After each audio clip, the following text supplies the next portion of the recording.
यूरोपियनों और ऑस्ट्रेलियंस के बीच में, मूल निवासियों के बीच में, जो जेम्स कुक की घटना के बाद कुछ ज़्यादा ही हो गई थी, तो इसमें बाद में समय के साथ कुछ परिवर्तन आता है। ऐसे ही जैसे कि अमेरिका में परिवर्तन आया जब एक रिपोर्ट छपी जिसमें मूल निवासियों की मानसिक, शारीरिक, शैक्षिक स्थिति का जिक्र किया गया 1928 में। यहाँ पर भी, ऑस्ट्रेलिया में भी उस परिवर्तन का असर दिखाई दिया। 1968 में एक मानव शास्त्री जो यहाँ के थे, एक मानव शास्त्री W.H. स्टैनर, इन्होंने एक रिपोर्ट प्रकाशित की या एक व्याख्यान दिया। एक मानव शास्त्री W.E.H. स्टैनर 1968, इन्होंने एक व्याख्यान दिया। व्याख्यान का जो शीर्षक था the great Australian silence, the great Australian silence. Hindi में यदि इसका अनुवाद करें तो होगा महान ऑस्ट्रेलियाई चुप्पी, ये इसका शीर्षक था।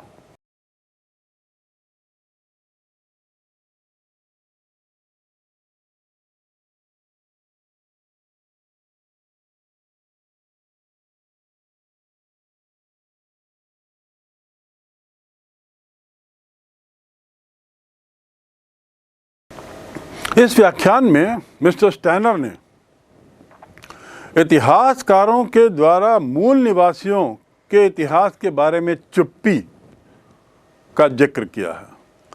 उनका मानना था कि जो इतिहास है वो पूरा अप्रवासी यूरोपियनों के आने की कहानी है, उनके विकास की कहानी है, और इसमें कहीं वहाँ के मूल निवासियों के शोषण का जिक्र नहीं है। इसीलिए उन्होंने उसका नाम दिया था चुप्पी। परिणाम क्या हुआ कि 1970 आते आते मात्र 2-3 साल में उत्तरी अमेरिका की तरह यहाँ भी मूल निवासियों को एक नए रूप में समझने की चाहत शुरू हुई, जैसे अमेरिका में शुरू हुई। अमेरिका में 1950-60 के दशक में मैंने आपको बताया था कि कैसे वहाँ के मूल निवासियों को अपने बारे में, अपना इतिहास लिखने के लिए प्रेरित किया गया, उन्हें स्वतंत्रता दी गई, उन्हें मौके दिए गए और उनके इतिहास को बखूबी संजोए रखने के लिए संग्रहालय बनाए गए। यही बात ऑस्ट्रेलिया में यहाँ हुई जब 1970 आते आते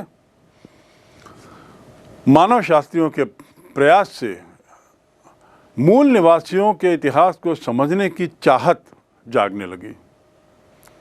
एक जिज्ञासा के रूप में नहीं, बल्कि अलग संस्कृति वाले देश के रूप में समझने की कोशिश शुरू हुई। जिज्ञासा नहीं, कौतूहल नहीं, समझ, एक अलग संस्कृति। ऑस्ट्रेलिया की एक अलग संस्कृति है, वहाँ के मूल निवासियों की संस्कृति को समझने की चाहत प्रारंभ हुई और उनके पास उनके अपनी कथाएं थीं, उनके अपने कपड़े थे, उनकी अपनी साजी चित्रकारी थी, हस्तशिल्प था, उसका कौशल था और इस सब का बड़ा विशाल भंडार था। आखिर क्यों ना हो, 40,000 वर्ष पुरानी जो प्रजाति जो सतत रूप से वहाँ रह रही थी, उसकी अपनी परंपराएं तो होंगी, उसकी अपनी संस्कृति तो होगी, उसका अपना कौशल तो होगा। समय के साथ देखा गया कि ये जो इतना लंबा जो इनका इतिहास है, इतिहास का जो भंडार है, वह सराहना योग्य है, वह आदर योग्य है और अभिलेखन के योग्य है। यानी बहुत कुछ चीज़ें सीखी जा सकती हैं यहाँ के मूल निवासियों के अध्ययन से। इन सब की जो घटनाएं थीं, उसमें एक ज़रूरी सवाल था और वो ज़रूरी सवाल को आगे चलकर एक व्यक्ति जिसका नाम हेनरी रेनॉल्ड था, हेनरी रेनॉल्ड ने अपनी पुस्तक में, जिसका शीर्षक था वाई वेरंट वी टोल्ड, हमें बताया क्यों नहीं गया, why weren't we told, why we were not told, हमें क्यों नहीं बताया गया, ऐसी पुस्तक लिखकर उसने कुछ सवाल उठाया। लेखक का नाम हेनरी रेनॉल्ड। और इस पुस्तक में रेनॉल्ड ने ऑस्ट्रेलियाई इतिहास के लेखन पर बड़ा कटाक्ष किया, बड़ा व्यंग किया। ऑस्ट्रेलियाई लेखन के इतिहास के लेखन का जो ढर्रा था उसकी बड़ी कटु आलोचना की, जिसमें कैप्टन जेम्स कुक की खोज से हो रही घटना को लेकर ऑस्ट्रेलिया के इतिहास की शुरुआत मानी जाती है। यानी तब तक 1970 के आसपास तक ऑस्ट्रेलिया का इतिहास मानो कैप्टन कुक की घटना के बाद प्रारंभ होता, उसके पहले नहीं। ये बात रेनॉल्ड को आपत्तिजनक थी और उसने ये सवाल उठाया कि हमें क्यों नहीं बताया गया, और वो स्वयं फिर इसका जिक्र इतिहास बताता है। उसके बाद से मूल निवासियों की संस्कृति का अध्ययन करने के लिए विश्वविद्यालय की स्थापना होती है। कला दीर्घाओं में विदेशी दीर्घाएं भी कला दीर्घाओं में देशी दीर्घाएं भी शामिल की जाती हैं, जैसा घटनाक्रम अमेरिका में होता है। और देशी संस्कृति को समझने वाले कल्पनाशील तरीके से कमरों को सजावट करते हैं, संग्रहालयों में वस्तुओं को जमाते हैं। संग्रहालयों में इनके सामानों के लिए, मूल निवासियों के सामानों के लिए जगह निकाली गई और मूल निवासियों ने फिर अपना जीवन स्वयं लिखना प्रारंभ किया। ये एक बड़ा अद्भुत प्रयास था, क्योंकि और प्रयास सफल इसलिए हो रहा था क्योंकि उसमें सरकार का भी वरद हस्त था। लोगों में चाहत थी कि आखिर ऑस्ट्रेलिया के मूल निवासियों का जीवन पूर्व में कैसा था, कौन थे ये लोग। ये प्रयास समय रहते शुरू हो गया। अगर मूल निवासियों की तरफ समय रहते ध्यान नहीं दिया जाता तो संस्कृति का काफ़ी कुछ हिस्सा समाप्त हो चुका था। लेकिन 1974 से 1996 बहुसंस्कृतिवाद ऑस्ट्रेलिया की नीति रही। क्या रही? बहुसंस्कृतिवाद, मल्टी प्लूरलिज्म। 1974 से 1996, जिसने मूल निवासियों की संस्कृति को यूरोप और एशिया के अप्रवासियों की संस्कृति के बराबर माना। इन संस्कृतियों को बराबर सम्मान दिया, बराबर आदर दिया। बहुसंस्कृतिवाद के तहत यूरोपियनों की संस्कृति जो यहाँ के बस गए थे, एशियाइयों की संस्कृति जो यहाँ के बस गए थे, उनके समान ही मूल निवासियों की संस्कृति को सम्मान दिया जाने लगा। ये एक बहुत बड़ा सार्थक प्रयास था। इसमें थोड़ा और विलंब होता तो संभावना थी कि मूल निवासियों का जो थोड़ा बहुत जो भंडार था इतिहास का, वो भी शायद विस्मृत हो जाता और फिर वाई वी वेरंट टोल्ड का उत्तर ही हमें नहीं मिल पाता। इस घटनाक्रम में अगला बिंदु है टेरा न्यूलियस की समस्या। टेरा न्यूलियस की समस्या ये क्या है?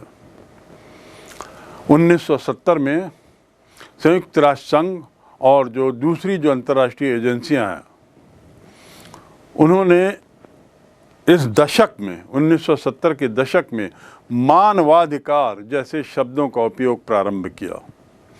ये शब्द ज़्यादा सुनाई पड़ने लगा, मानवाधिकार, ह्यूमन राइट्स। ऑस्ट्रेलिया की जो जनता है उसको ये एहसास हुआ कि संयुक्त राज्य अमेरिका, कनाडा और न्यूजीलैंड के बीच जो भूमि अधिग्रहण वाला जो मामला है, इसके विपरीत ऑस्ट्रेलिया में यूरोपियनों द्वारा किए गए भूमि अधिग्रहण को औपचारिक बनाने के लिए कोई समझौता नहीं हुआ था। देखिए, अमेरिका के घटनाक्रम और ऑस्ट्रेलिया के घटनाक्रम में परिवर्तन क्या है। हमने कई परिवर्तन ऑलरेडी समझ लिए कि अमेरिका के मूल निवासियों के विकास के घटनाक्रम में और ऑस्ट्रेलिया के मूल निवासियों के विकास के घटनाक्रम में क्या अंतर था। यहाँ पर एक उदाहरण ये और है कि जैसे जैसे मानवाधिकार शब्द ज़्यादा सुनाई पड़ता है समाज में, विश्व मंच पर, तो ऑस्ट्रेलिया जनता को एहसास होता है कि जो यूरोपियन आए थे या जो एशियाई आए थे, उन्होंने ज़मीन के मामले में हमारे साथ कोई लिखित समझौता नहीं किया, कोई औपचारिक संधि नहीं की, कोई भूमि अधिग्रहण की कार्रवाई पूरी नहीं की, कोई समझौता पत्र तैयार नहीं किया। और सरकार जो है वो हमेशा से ऑस्ट्रेलिया की ज़मीन को टेरा न्यूक्लियस कहती है। इसका मतलब है जो किसी का नहीं है। टेरा न्यूक्लियस का अर्थ है जो किसी का नहीं है। ये बात नागवार गुजरी। टेरा का अर्थ होता है जमीन, TERRA। अंग्रेजी में जहाँ भी टेरा शब्द आए तो मान लीजिए कि उस शब्द का संबंध भूमि से है, जमीन से है। तो ये टेरा न्यूक्लियस का अर्थ बड़ा स्पष्ट है, जो ऐसी जमीन जो किसी की नहीं है। और सरकार इस नाम से संबोधन करती थी। सरकार हमेशा से ऑस्ट्रेलिया की ज़मीन को टेरा न्यूक्लियस कहती आई थी। इसके अलावा वहाँ वो अपने आदिवासी रिश्तेदारों से छीनी गई ज़मीन को बच्चों का एक लंबा और यंत्रणापूर्ण तरीके का व्यवहार होता था। वहाँ अपने आदिवासी रिश्तेदारों से जबरदस्ती छीने गए मिश्रित रक्त वाले, यानी मूल निवासी धन यूरोपियन, इन बच्चों का एक लंबा और यंत्रणापूर्ण इतिहास भी था। Mixed children born of European and native parents, यूरोपीय और मूल, इनसे जो बच्चे पैदा हुए हैं उनकी भी एक अलग समस्या थी, उनका एक अलग इतिहास था, उनकी एक अलग समस्या थी। इन सवालों पर आंदोलन हुए। इन सवालों पर जो आंदोलन हुए उनकी फिर जांच शुरू हुई और 2 महत्वपूर्ण निर्णय लिए गए, टेरा न्यूक्लियस और mix children born of mix families. इनके विरोध में जो आंदोलन हुआ, इनकी समस्याओं को लेकर, विरोध में तो नहीं बल्कि इनकी समस्याओं को लेकर जो आंदोलन हुआ, तो उसके 2 महत्वपूर्ण निर्णय आए। पहला, मान्यता, इस बात को मान्यता देना कि मूल निवासियों का जमीन के साथ जो कि उनके लिए पवित्र है। क्या मान्यता देना? कि इस बात को मान्यता देना कि मूल निवासियों का जमीन के साथ संबंध जो है वो बड़ा पवित्र है, यानी उनका संबंध है, मजबूत ऐतिहासिक लगाव है और इसका सम्मान हो। अर्थात सम्मान हो अर्थात पूर्व में जो एक पक्षी जो जमीन ले ली गई है उस पर पुनः विचार किया जाए। तो ये बात बड़ी स्पष्ट है कि जमीन का मूल निवासियों से जो निकट का संबंध रहा है, जहां वो गत 40,000 वर्षों से रह रहे हैं, उस संबंध का सम्मान किया जाए। दूसरा जो इसमें निष्कर्ष निकाला गया कि पिछली गलतियों को धोया तो नहीं जा सकता, लेकिन गोरों और रंग बिरंगे लोगों को अलग अलग रखने की जो कोशिश हो रही है वो अन्याय है। दूसरा जो निर्णय था वह उन बच्चों से संबंधित था जो मिश्रित थे, जो 2 रेस के थे, मिक्स थे, गोरे बच्चे और रंग बिरंगे बच्चे, ऐसा उनको कहा गया। इनको अलग अलग रखने की जो कोशिश की जा रही है वह गलत है, वह उनके साथ अन्याय है। उसके लिए सार्वजनिक रूप से माफ़ी मांगी जानी चाहिए, ऐसा इसमें निष्कर्ष निकाला गया इन आंदोलनों की जांच के परिणाम स्वरूप। और इस परिणाम का जो जिक्र आता है उसमें ये बात स्पष्ट है कि माफ़ी सार्वजनिक हो। सार्वजनिक माफ़ी नामे के इस प्रक्रिया में क्या क्या कदम उठाया ऑस्ट्रेलियन सरकार ने, थोड़ा एक नज़र उस पर डालें। पहला, 1974 में गोरे ऑस्ट्रेलियाई ये नीति ख़त्म कर दी गई। गोरे ऑस्ट्रेलियाई नीति ख़त्म कर दी गई और एशियाई अप्रवासियों को भी अब प्रवेश की इजाज़त मिल गई। दूसरा, 1992 में ऑस्ट्रेलियाई हाई कोर्ट में टेरा न्यूक्लियस की कानूनी अवैधता की घोषणा की गई। कानूनी अवैधता यानी कानूनी रूप से ये शब्द का उपयोग अवैध है, गलत है। और 1770 ईस्वी के पहले की जो ज़मीन है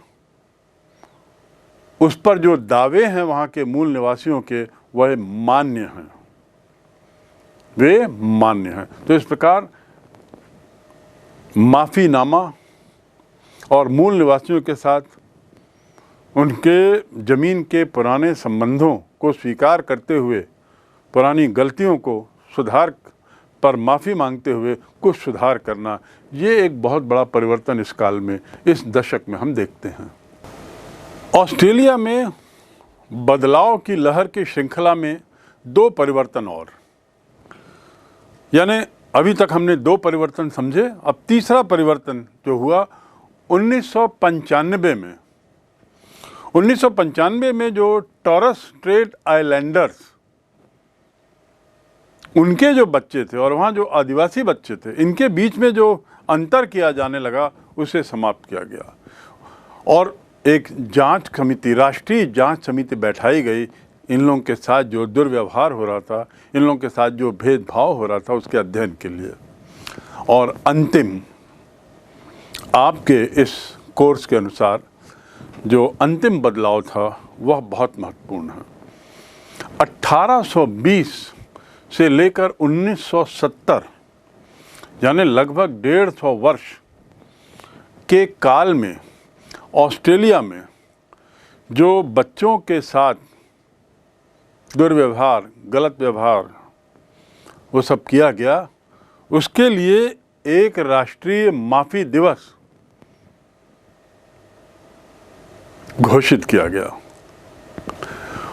और 26 मई को राष्ट्रीय माफ़ी याचना दिवस उस वर्ष से एक वार्षिक कार्यक्रम के रूप में किया जाने लगा। इसके पीछे उद्देश्य था कि जो अपराध हो चुके हैं, पूर्व में किए जा चुके हैं, अब उन अपराधों से जुड़े हुए अपराधियों को सजा देना संभव नहीं। दूसरा, अब इतिहास बदला नहीं जा सकता, ये समझ थी, लेकिन कम से कम उसमें सुधार तो लाया जा सकता है। तो बदलाव की जो लहर है ऑस्ट्रेलिया में जो चली 1970 के आसपास से, उसका परिणाम ये भी था कि माफ़ीनामे के रूप में माफ़ी याचना दिवस भी एक तरीके से 26 मई प्रतिवर्ष घोषित किया गया। इस प्रकार हम अमेरिका और ऑस्ट्रेलिया दोनों में मूल निवासियों के विस्थापन का एक तरीके से अध्ययन पूरा करते हैं।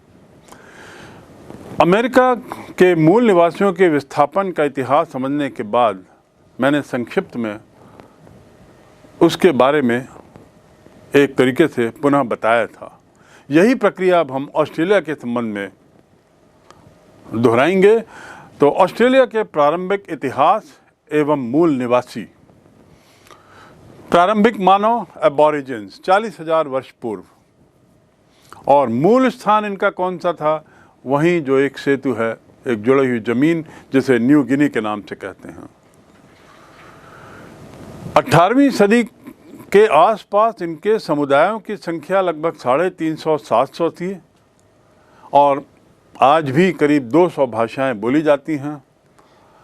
इन्हें एबॉरिजिन्स कहा जाता है, लेकिन एक बहुत विशाल संख्या उत्तरी ऑस्ट्रेलिया में है जिसे टॉरस स्ट्रेट टापूवासी, टॉरस स्ट्रेट आइलैंडर्स कहते हैं। विशाल होते हुए भी इनकी संख्या ये एबॉरिजिन की श्रेणी में नहीं आते, क्योंकि ऐसा माना जाता है कि ये लोग शायद बाहर से आए थे, ये वहाँ के मूल निवासी नहीं हैं, इनकी नस्ल भी अलग है। ऑस्ट्रेलिया की जो आबादी है उसका फैलाव बहुत छितरा हुआ केवल समुद्री किनारों पर है। इस पृष्ठभूमि के बाद कैप्टन कुक का जिक्र आता है और कैप्टन कुक का वहाँ के निवासियों के साथ दोस्ताना संबंध और बाद में उसकी हत्या, और उसके हत्या के परिणाम स्वरूप ब्रिटिश लोगों का बदलता नज़रिया एक लैंडमार्क डेवलपमेंट के रूप में है। ऑस्ट्रेलिया जो जगह है वहाँ पर जो यूरोपियन आए, अधिकांश यूरोपियन प्रवासी कौन थे? ब्रिटिश निर्वासित कैदी। ये एक बहुत महत्वपूर्ण अंतर है अमेरिका के अप्रवासियों और ऑस्ट्रेलिया के अप्रवासियों के बीच में। यहाँ पे वो अपराधी के रूप में आए थे, और इसीलिए अपराधी के रूप में आए थे तो अपराध का काल पूरा करने के बाद ब्रिटिश सरकार ने उनको वहीं रहने की स्वतंत्रता दे दी थी, स्वतंत्र जीवन यापन करने की स्वतंत्रता दे दी थी, जिसके कुछ दूसरे परिणाम हुए। 1606 में सबसे पहले डच लोगों ने देखा ऑस्ट्रेलिया को। 1642 में तस्मान नाम के व्यक्ति ने सबसे पहले वहाँ कदम रखा और इसलिए उस क्षेत्र का नाम तस्मानिया रखा गया। 1770 में जेम्स कुक बॉटनी खाड़ी पहुंचता है और वहाँ किस क्षेत्र को न्यू साउथ वेल्स का नाम देता है, और 1788 में दंडितों की बस्ती बनाई जाती है और उस बस्ती के तहत सिडनी की स्थापना होती है। सिडनी शहर जो आज विश्व के सबसे बड़े शहरों में, सबसे आधुनिक शहरों में गिना जाता है, उसकी स्थापना ब्रिटेन से भेजे गए दंडित कैदियों से होती है। अब जब यूरोपियन वहाँ आते हैं, अगला चरण क्या होता है? विस्थापन। वहाँ के मूल निवासियों का विस्थापन, जो 40,000 वर्षों या उससे पूर्व से वहाँ रह रहे थे।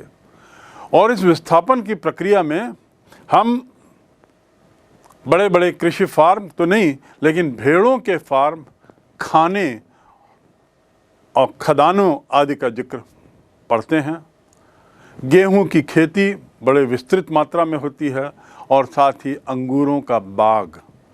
अंगूर के बाग फल के लिए तो महत्वपूर्ण है ही, साथ ही मदिरा के रूप में इसका बहुत उपयोग होता है। उसके लिए बहुत मदिरा के उत्पादन में इसकी बहुत ज़रूरत पड़ती है। वहाँ के जो मूल निवासी थे उनका उपयोग इन खेतों में और श्रमिक के रूप में इनका उपयोग शुरू होता है, इनके श्रम का उपयोग शुरू होता है, और वहीं से फिर गैर और गोरों को बाहर रखने की नीति शुरू होती है। गैर गोरों को बाहर रखने की नीति शुरू होती है।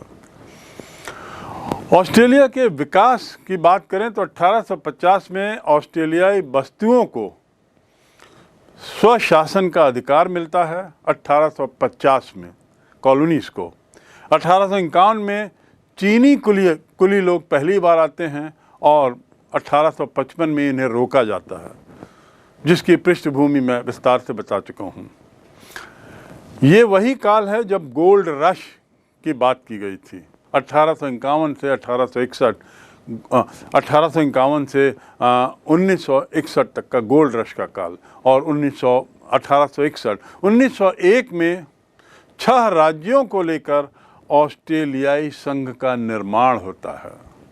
जैसे वहाँ 13 उपनिवेशों को लेकर अमेरिका में निर्माण होता है, ऐसे 1901 में ऑस्ट्रेलियाई संघ का निर्माण 6 राज्यों को लेकर होता है। 1911 में कैनबरा राजधानी बनाई जाती है, और कैनबरा जो शब्द है वो वहाँ की स्थानीय भाषा से लिया गया है। 1948 से 75 के बीच करीब 20 लाख यूरोपीय लोग ऑस्ट्रेलिया में आके बसते हैं, गोरे लोग आके बसते हैं 1948 से 1975 के काल में।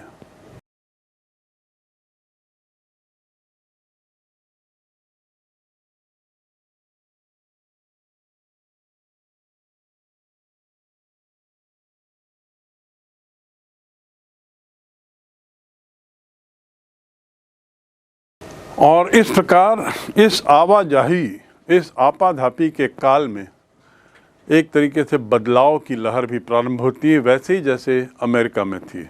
1968 में मानव शास्त्री स्टैनर और उनका प्रसिद्ध ग्रंथ, जिसका नाम मैंने बताया था, द ग्रेट ऑस्ट्रेलियन साइलेंस, जहाँ साइलेंस का अर्थ है चुप्पी, जिसमें मूल निवासियों की समस्याओं को सामने रखा गया।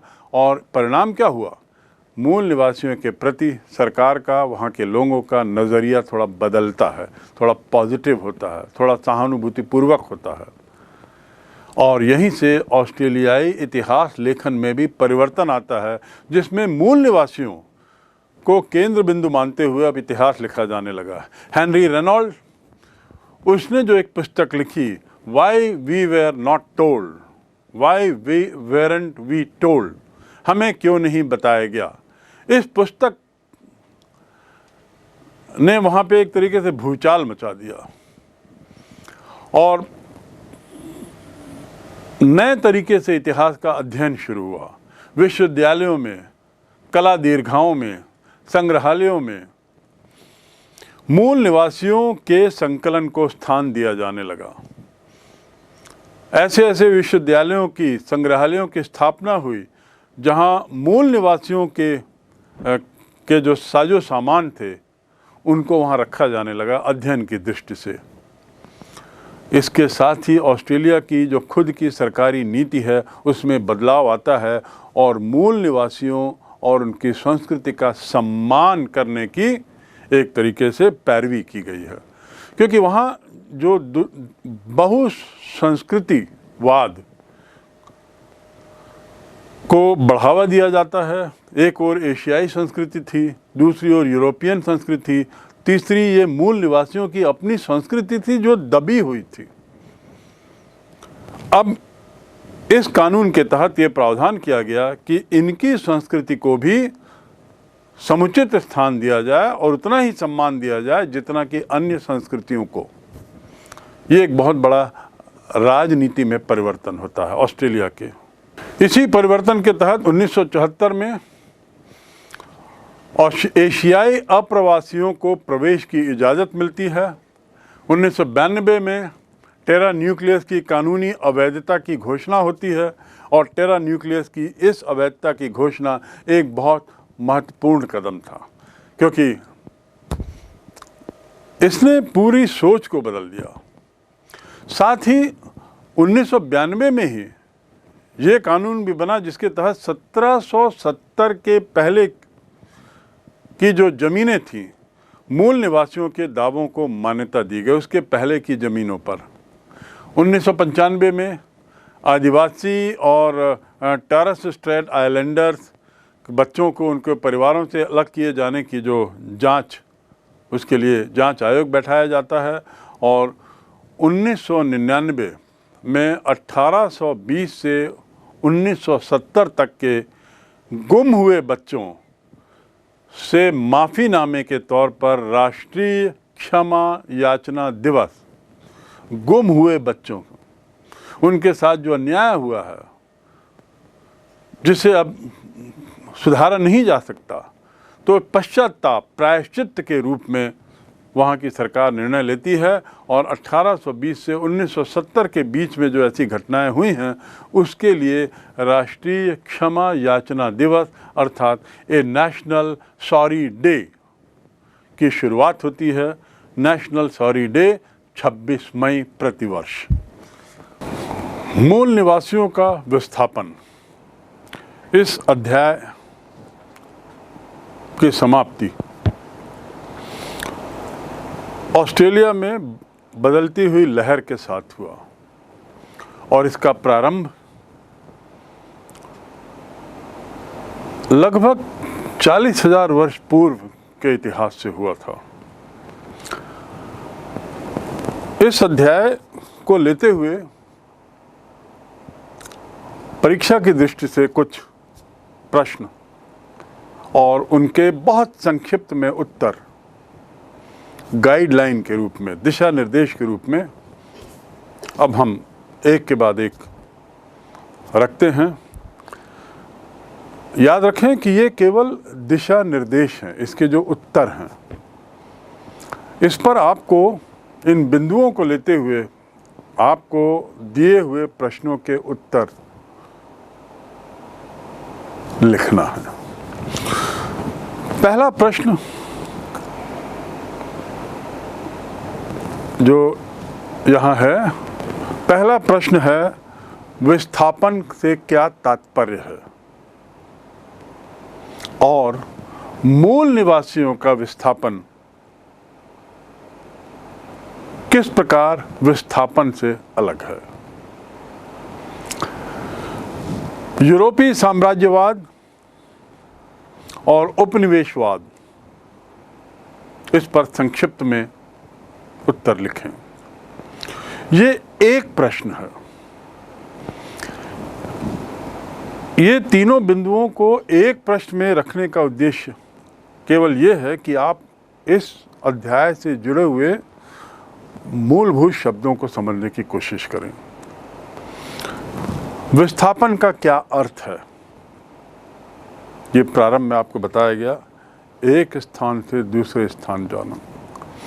फिर मूल निवासियों का विस्थापन, किस प्रकार विस्थापन से कुछ अलग हो जाता है।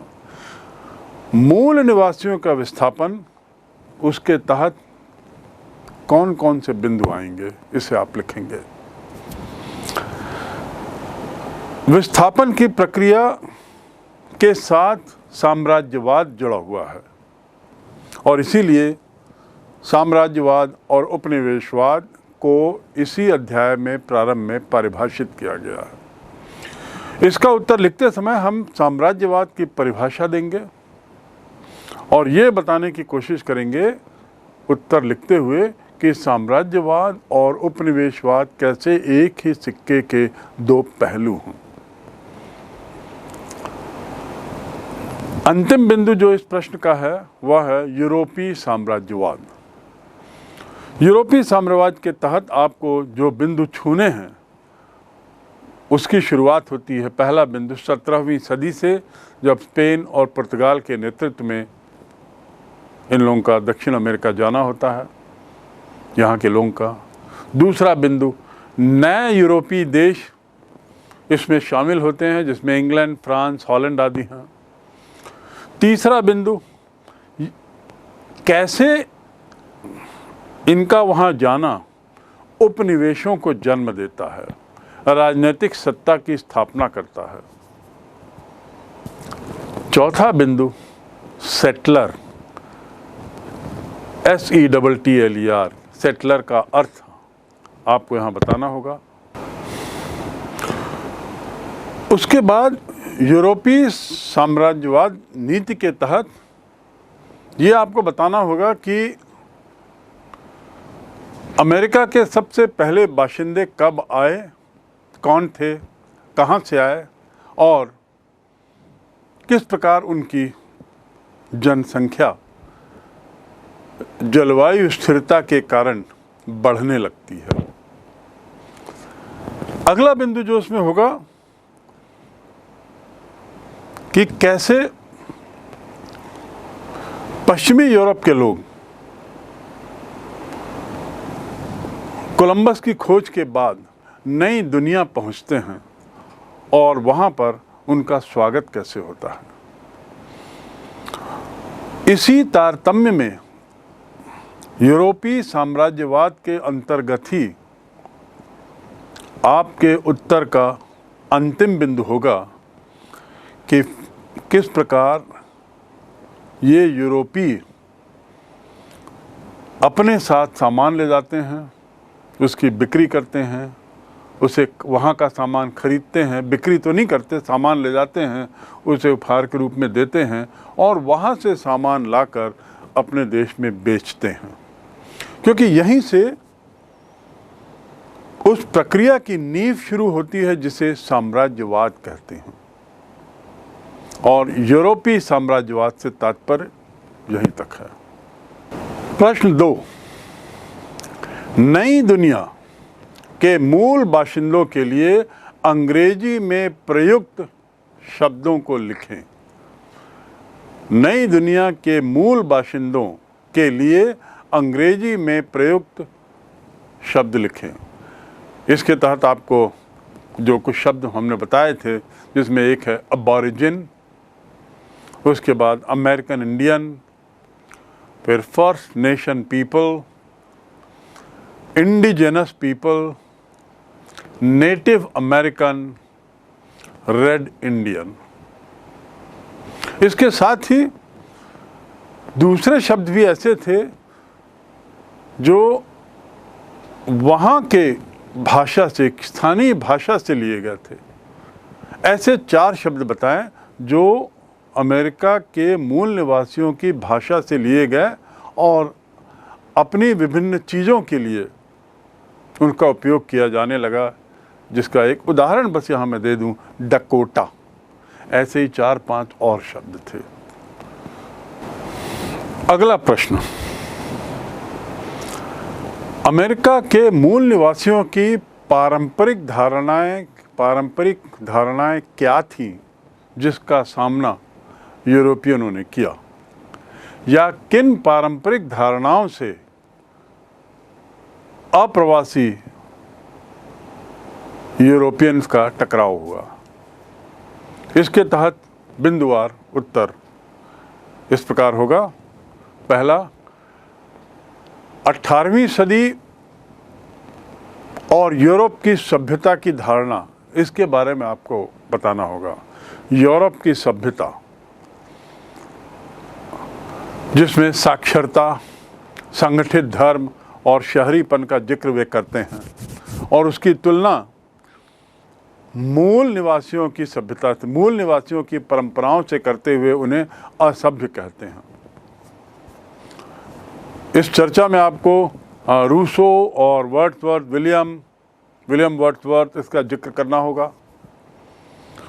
दूसरी धारणा वस्तुओं के प्रति क्या नज़रिया था मूल निवासियों का, जिसमें उपहार के प्रति वो क्या सोचते थे, मुनाफे आदि के बारे में क्या विचार था उनका व्यवहार कैसा था, इस पर आपको लिखना होगा। तीसरा बिंदु, प्रारंभिक यूरोपीय प्रवासी किस ढंग के थे, व्यापारी थे, समुदायों को बेदखल कर रहे थे, उत्पीड़ित कर रहे थे, और मूल निवासियों के साथ इनकी बसाहट, इसका आपको जिक्र करना होगा। इनकी धारणाओं के तहत आपको आगे ये भी बताना होगा कि कैसे इनकी परस्पर धारणाएं एक दूसरे से कुछ मामलों में टकरा रही थी, टकराव पैदा कर रही थी, और एक और कैसे इनकी धारणाओं ने इनके संबंधों को एक नई दिशा दी। उदाहरण के लिए, अमेरिका के लोगों की सहानुभूतिपूर्वक धारणाओं ने यूरोपियनों को प्रेरित किया वहां आने के लिए।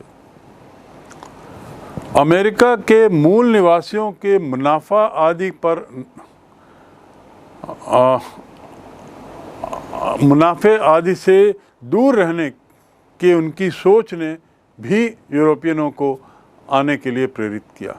तो ऐसे उदाहरण देते हुए आपको स्पष्ट करना होगा कि इनकी परस्पर धारणाएं क्या थी और क्या समानताएं और क्या विरोध था।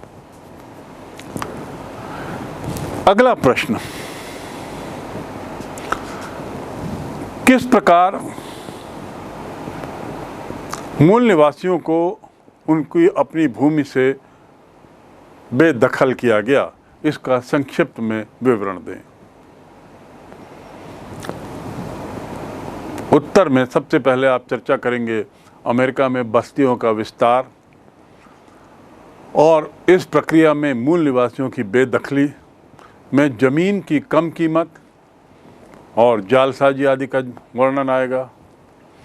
जॉर्जिया और चिरोकी कबीले की बेदखली की बात आएगी।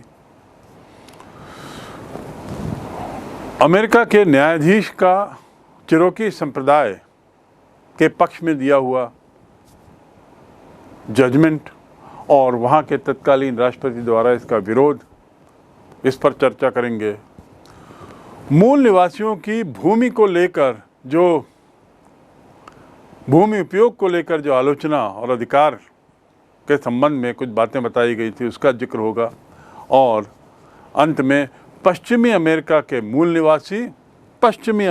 मूल निवासी और उनके साथ कैसा व्यवहार रहा, जिसमें नवादा मरुभूमि तक उनको धकेल दिया जाना, ये एक विशेष मुद्दा था। अंत में स्थायी निवास हेतु उन्होंने क्या प्रयास किए यूरोपियनों ने, इस पर एक आप टिप्पणी लिखेंगे। चौथा प्रश्न, गोल्ड रश से आपका क्या तात्पर्य है और उसने कैसे अमेरिका के विकास में अपनी भूमिका निभाई। इसके उत्तर में आप उद्योगों में वृद्धि को लेकर बिंदुवार आपको लिखना होगा। 1840 कैलिफोर्निया, पहला विवरण। उसके बाद यूरोपियनों द्वारा अमेरिका पहुंचना भारी संख्या में। तीसरा, इसके परिणाम क्या हुए, जिसमें रेलवे का निर्माण एक बहुत बड़ा परिणाम था, कनाडा और अमेरिका दोनों जगह। उसके बाद चौथा बिंदु आएगा औद्योगिकरण के कारण, क्यों औद्योगिकरण वहाँ अचानक प्रारंभ होता है। रेलवे और कृषि में मशीनों का निर्माण, खेतों का विस्तार और जंगली भैंसों का उन्मूलन, और अंत में 1892 जब महाद्वीपीय विस्तार की समाप्ति होती है। महाद्वीपीय विस्तार से तात्पर्य क्या है, जब संयुक्त राज्य अमेरिका अपना पूरी भौगोलिक सीमा उसकी तय हो जाती है। इन बिंदुओं को लेते हुए आपको इस प्रश्न का उत्तर देना। अगला प्रश्न, बदलाव की लहर से क्या तात्पर्य है। बदलाव की लहर से क्या तात्पर्य है, इस बदलाव को बिंदुवार लिखते हुए उसके परिणाम लिखें। अमेरिका के संबंध में बदलाव की लहर की यदि शुरुआत करें तो 1920 पहली घटना। उसके बाद 1928 में जब सर्वेक्षण होता है उसका विवरण आपको करना होगा। 1934 में उस सर्वेक्षण के आधार पर उसके बाद एक कानून बनता है जिसे इंडियन रीऑर्गेनाइजेशन एक्ट कहते हैं।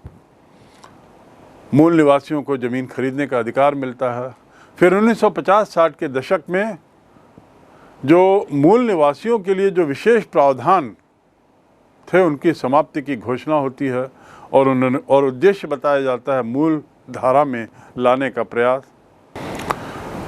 इसके उत्तर के तहत अगला बिंदु है 1954, जिसमें डिक्लेरेशन ऑफ इंडियन राइट्स मूल निवासियों द्वारा दिया जाता है। 1969 में कनाडा में जो घोषणा होती है उसका आपको जिक्र करना है, जिसमें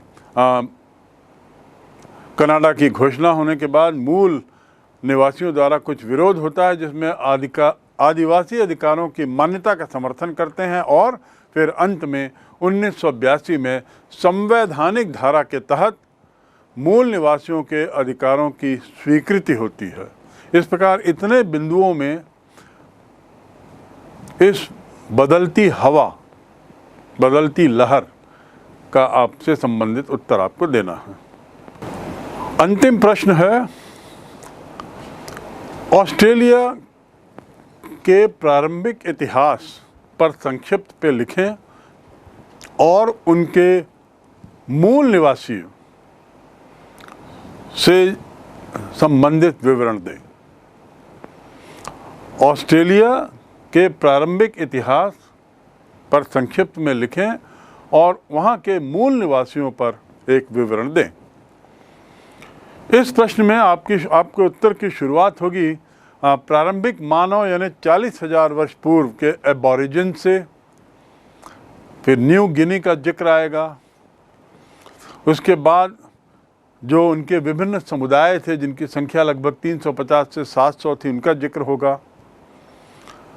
साथ ही आपको आइलैंडर्स, टॉरस स्ट्रेट आइलैंडर्स के बारे में बताना होगा और साथ ही ये कहना होगा कि ये एबॉरिजिन्स नहीं हैं।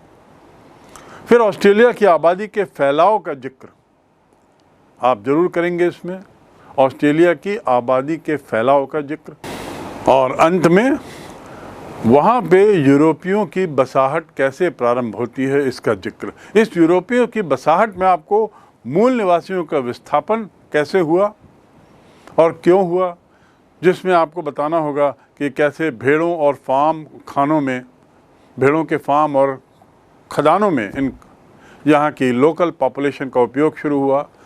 गेहूं की खेती और अंगूर के बाग बड़े बड़े बनाए गए और मूल निवासियों को इसमें श्रम के लिए लगाया गया। फिर गैर गोरों और गोरों के बीच के जो अंतर है उसकी नीति जब शुरू होती है तब विरोध प्रारंभ होता है। तो यहाँ तक आपका उत्तर इस प्रश्न पर समाप्त हो जाता है। इस प्रकार इस अध्याय के ये कुछ प्रश्न हैं, इसके अलावा और भी हैं लघु प्रश्न, लघु उत्तरीय प्रश्न। लेकिन यदि आपने इन 5 प्रश्नों को सोच समझकर इसके उत्तर लिखे तो इसके उत्तर लिखने की प्रक्रिया में आप निश्चित रूप से इस अध्याय की अच्छी तरह पुनरावृत्ति कर सकते हैं।